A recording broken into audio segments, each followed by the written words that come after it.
Cara, e aí você falou do Charles, e aí eu queria entrar no seguinte. Como que é pra você essa relação de ter os grandes atletas de verdade, né, ter a credibilidade, a confiança de você poder estar na casa do Charles e tantos outros que você já gravou um conteúdo. Como que é pra você essa relação? É muito louco isso? Eu imagino que seja muito louco isso. Cara, eu tava esses tempos, quando o Fight Pass disponibilizou as reprises do TUF, etc., eu fui assistir o TUF Brasil 3. E aí, só pra contextualizar, e aí eu assistindo lá, o Cara de Sapato, o Vitai, os caras lá, e eu me lembro exatamente da sensação que eu tinha naquela época, 2014, pensando assim, pô, um dia eu queria conhecer esses caras, mano. Deve ser mó legal conhecer esses caras, ter algum tipo de contato. Aí hoje eu olho e eu tenho contato direto com esses caras. E eu acho que a graça tá nisso. Por mais que naturalmente você vai se acostumando, vai se tornando algo comum, eu ainda acho muito massa, mano. Eu aproveito demais essa sensação, assim, sabe? De tipo, agora eu tava lá na Cornman, aí o Ruf tava treinando, o Ruf parou o treino, foi lá, abraçou, todo suado, caramba, o Borralho tava lá, a galera toda. Então, eu acho muito legal ter essa proximidade. E o principal, ter conquistado ela na base do respeito. Isso e que não legal. É do puxa-saquismo. Até porque se fosse puxa-saquismo, os caras não dão moral. Pô, os caras sabem quem tá ali pra puxar saco e quem não tá. E demora 1, 2 horas pro cara descobrir. Exato. Você vai fazer 1, 2, irmão. Se você puxar saco, se você quiser, você vai conseguir chegar no cara. Mas na terceira a porta Não tá sustenta, fechada. exato. Esquece, não sustenta, é a curto prazo. Eu acabei de citar, a gente tava conversando em off aqui, o negócio do Pitbull. Fiz um vídeo criticando a escolha do Pitbull em aceitar a luta. Ele assistiu e falou pra mim, concordo com você. Porque eu sempre falo que a maneira que você transmite a mensagem. Você pode criticar, você pode contrariar, Exato. você pode achar que o cara é azarão, você pode achar que o cara mereceu perder, você pode falar tudo isso, eu falo. Só que eu não falo de uma maneira estúpida, grosseira, entendeu? Porque não é o meu jeito. Tá ligado? Sim. Tipo, você não vai me ver esculhambando o cara. Pô, quem sou eu pra esculhambar alguém, cara atleta de alto nível, entendeu? E esses grandes caras sabem disso, né? Sabem, entendeu? Sabem Então, entender a crítica, né? Exato. Alguns. Alguns, eu ia falar sobre isso. Mas assim, do Charles mesmo eu falei, eu acho Charles azarão contra o Topura. Óbvio que eu tava torcendo pro Charles. Claro, Óbvio, todo lógico. mundo. Exato. Mas tecnicamente falando... E eu não escondo isso. Tipo, não pode ter. Lógico que eu posso, mano. Acho que qualquer um você pode torcer pra quem você quiser, mano. Sim. Desde que a sua opinião não seja pautada, influenciada nisso. No sentido de... Eu não seria honesto se eu chegasse e falar, eu acho que o fulano é azarão, é favorito contra o ciclano, se eu realmente não achar isso. Não vende. Entendeu? Tipo assim, eu sou bem honesto com as minhas opiniões. Só que de uma maneira moderada. Sim. Entendeu? Tipo assim... E dá pra fazer, cara. E dá pra fazer. Eu sou dessa tese, tá ligado? Tipo, sei lá, vamos pegar um exemplo recente. O Bochecha estreou no UFC agora, teve uma atuação ruim na estreia. Eu, genuinamente, não acho que é esse terror todo que todo mundo viu. Pô, ele teve uma noite ruim de trabalho. Todo mundo Puta cara talentoso, 35 anos, é jovem pra categoria peso pesado, que a idade é mais avançada. Sim. Puta talento. De repente, sentiu a estreia, a galera me criticou assim, entre aspas. Tá puxando o saco, porque eu falei, eu ainda vejo o Bochecha com condições de fazer bonito ali no top 15 da categoria. E eu realmente acredito. Eu realmente acredito que o Bochecha fazendo os ajustes, consegue. Mas critiquei a luta. Mas a galera quer o quê? Quer que você ofende, quer que você xinga. Não, e todo mundo acha que você é obrigado a torcer pro brasileiro. E você vai né, passar uma falsa impressão daquilo que você tá imaginando. E aí depois o resultado não vem, e aí você fica vendido, porque você foi contra o que você imaginava, contra as estatísticas, contra o casamento, que não era favorável, e aí, como você falou, não vai se sustentar uma hora ou outra, a galera vai entender que, pô, esse cara tá só puxando o saco. Cara, é lógico, exato. E o esporte, ele é muito específico também, e às vezes o público brasileiro acaba replicando a lógica do principal esporte do Brasil, que é o futebol, no MMA. Torcida, Sim, né? Tu vira uma torcida, e são coisas completamente diferentes, porque depende do cara, é uma pessoa só, tem o mental que conta muito. Cara, a gente recebeu aqui o Kemuel, e o Kemuel teve um problema psicológico antes da luta dele. Eu tava lá. É um talentaço. Você tava nesse dia? Você tava? Um talentaço. Você acha que o Kemuel é ruim? Não é ruim, mas ele teve um problema e conta muito. Então, eu só usei a parada do Kemuel, que ele não queria que acontecesse isso, mas pra falar que as nuances dentro do MMA são muito maiores do que no futebol, pra você analisar. É muito mais do que só técnica pura. Tem mais 10, tem mais 1 hora de jogo pra você. Vocês pararam pra pensar que os caras estão entrando numa jaula Sim, de sunga, com outro cara de sunga, Quantas pessoas ao redor? pra milhares de pessoas ali assistirem e milhões de pessoas te julgarem. Perfeito. É surreal, mano. E o que a galera também surreal. não entende é o ego do cara, de lógico. perder. É. Ninguém Lógico. quer perder. Imagina pra Óbvio. milhões de pessoas Não, no mundo inteiro. então, óbvio que envolve muitas questões. Igual, eu acho muito legal, cada vez mais tem se tornado comum os atletas falando, não, pô, eu morro de medo. E é normal, o Rodolfo Vieira. A galera criticava o Rodolfo Vieira, pô, eu morro de medo. E daí? Todos vão ter medo. Não tem, a galera fala, o Rodolfo tem muito medo, não vai virar nada. Não é isso. O Rodolfo não vai virar ou não por conta do medo. Não é isso, é por conta de qualidade técnica, porque medo todo mundo tem. Alguns falam mais abertamente igual ele, que é sincero, e outros não, outros escondem. O Borralho falou isso naqueles documentários que tem no UFC Brasil. Sim, eu não assisti ainda, mas eu quero assistir. Muito bom, eu assisti ontem, e o Borralho falou, cara, eu nunca fui o cara que brigava, porque as pessoas confundem briga com luta, tem outro ponto também.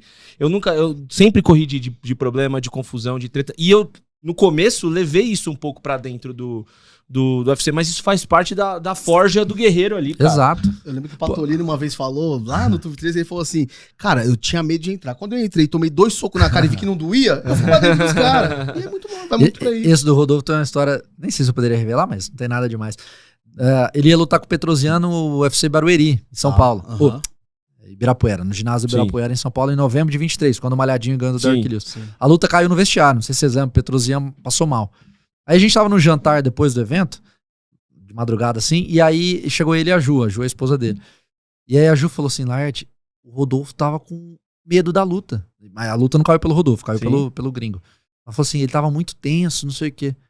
2 meses depois remarcaram, o Rodolfo finalizou o cara no primeiro round. Exato. Tá vendo como tem nada a ver? Sim. Ela falou assim, ele criou uma imagem porque o cara era russo, não sei o quê. Ou seja, ele tava com medo, mas mesmo assim foi lá e fez o trabalho dele com excelência. E com medo ele ia subir lá e ia sair na mão. Entendeu? Exato. E agora tá vendo a evolução do Rodolfo aí, lá na Fight Nerds e tal. Então, e aí tem o instinto humano, né? Se te encurralar, você vai ter que se defender ali. E os caras sabem o que estão fazendo. São 2 atletas profissionais, não é sangue pelo sangue também, os caras né? estão prontos pra morrer. Esse do Kemuel foi em Vegas, no ano passado.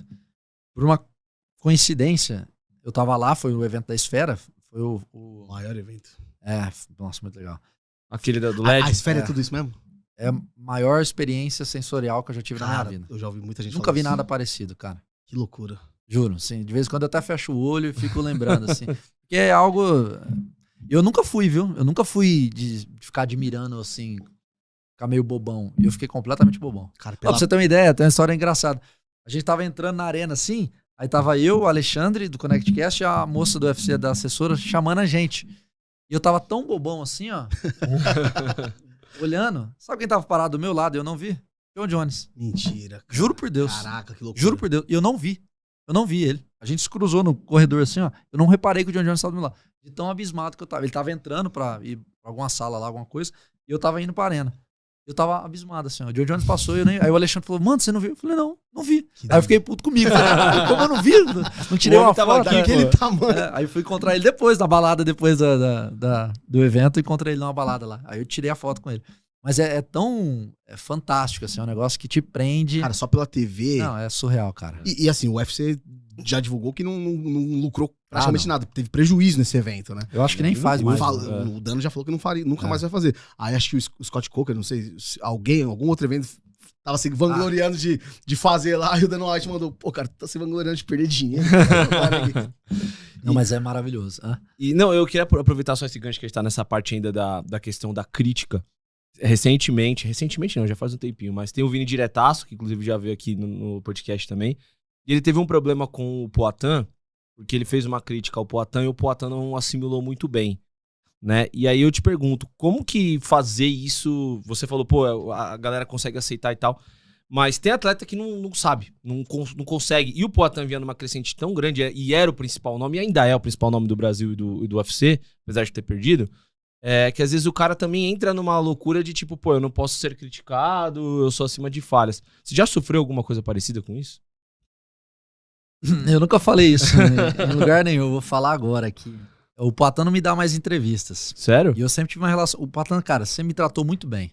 Sempre. Eu sou extremamente grato pelo que ele fez por mim em Nova York. Quando ele disputou o cinturão em novembro de 22.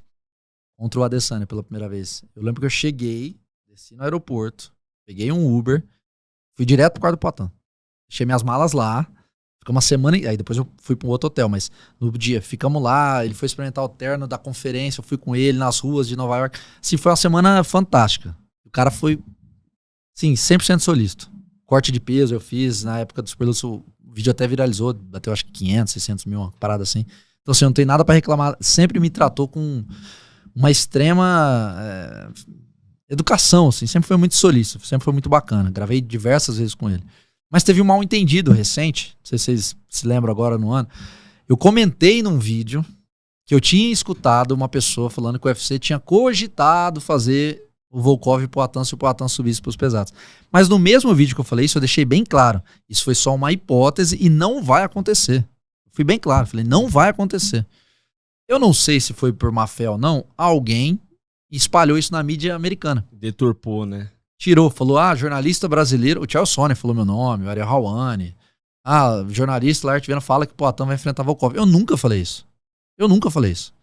E aí eu não sei como chegou no Alex. Entendeu? Não sei se um telefone sem fio também ou não.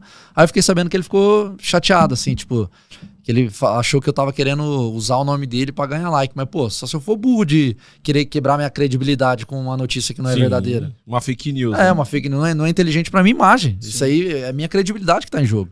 Se eu for falar alguma coisa, eu vou falar alguma coisa que é verdade, sim, entendeu? Claro. Jamais falaria uma parada, inventaria um boato só pro meu nome repercutir. Né? Eu sei que tem gente que pode trabalhar dessa maneira. Vou inventar um boato, meu nome corre, depois... Mas eu não é a todo custo, né? Não é, exatamente. Meu trabalho não é a todo custo. Então, eu sempre tive muito respeito com isso, tá ligado? Com a informação. E aí chegou nele, então aí eu sei que ele ficou meio chateado. Eu mandei algumas mensagens pra ele, não me respondeu. Não tive a oportunidade de o encontrar pessoalmente ainda depois disso. E nesse evento da Esfera, eu encontrei ele nos bastidores lá, a gente tirou uma foto, super... Toda vez que a gente se encontrou pessoalmente, ele sempre me tratou absolutamente bem. Então eu não tenho nada pra reclamar da pessoa, Poatan, nada. Mas teve esse episódio, assim, mal entendido, que aí ele não me dá mais entrevista. Tipo assim, eu já mandei algumas mensagens, mas aí eu parei também. Tipo assim, eu respeito o espaço. Sim. O cara tem total direito de não querer falar. Tá bom. E o tempo vai mostrar, né? Não, assim, eu até numa das mensagens eu falei pra ele, nem sei se ele leu ou não, mas eu falei, Alex, você tem total direito de não dar entrevista pra mim. Não tem problema nenhum, é do seu. Eu só não quero que fique com a imagem de que eu tenha feito algo intencionalmente. Não foi. Eu não fiz isso. Ainda falei, é só assistir o vídeo que lá tá falando, que eu disse, não acho que isso vai acontecer, isso não vai acontecer. Tá lá, o vídeo tá lá. Entendeu? Não tem nada mais direto do que a imagem, tá gravado. Eu nem sabia disso. Né? Eu lembro vagamente de uma coisa. Então, assim, não tive nenhum. De você no Instagram falando, galera, isso é fake news e tal. Sim. Eu lembro disso. Mas, assim, é até interessante você falar, porque o Poatan, e aí é uma opinião minha, o Poatan caiu não oba-oba, mas acho que ele ouviu pessoas erradas, cara. Porque eu acho que ele tava na cabeça dele, pelo que ele criou, do que eu vi da treta com o Vini diretaço, na cabeça dele assim, a galera do Brasil só quer que eu ganhe. Quando eu perco, eles vão usar meu nome pra ficar, tipo, ganhando like em cima. E eu vi ele várias vezes falando isso. Inclusive teve quando ele discute com o Vini no podcast lá. Do MMA hoje, né? Isso, do MMA hoje. Vou pedir depois pra trazer mais. Não, tranquilo. E aí ele fala sobre isso. Ele fala, pô, mas quando eu ganho, vocês ficam mandando mensagem querendo entrevista. E aí quando eu perco, vocês vêm falar. E o Vini falou, cara, eu não acho que o Poatan é favorito nessa luta. Só que o Vini sempre falou isso também. E a visão do Vini, cara, o Poatan tá dando certo, mas eu não acho que tecnicamente ele vai longe. E é a opinião dele. Eu discordo muito. Eu também discordo, mas é a opinião dele. É o que eu falei no início. Sendo respeitoso, você pode falar o que você quiser. E o Vini foi, de fato. Mas eu acho que ele entrou nessa cabeça, tipo assim, pô, esses caras estão querendo me derrubar. Eu acho que não é bem por aí, né?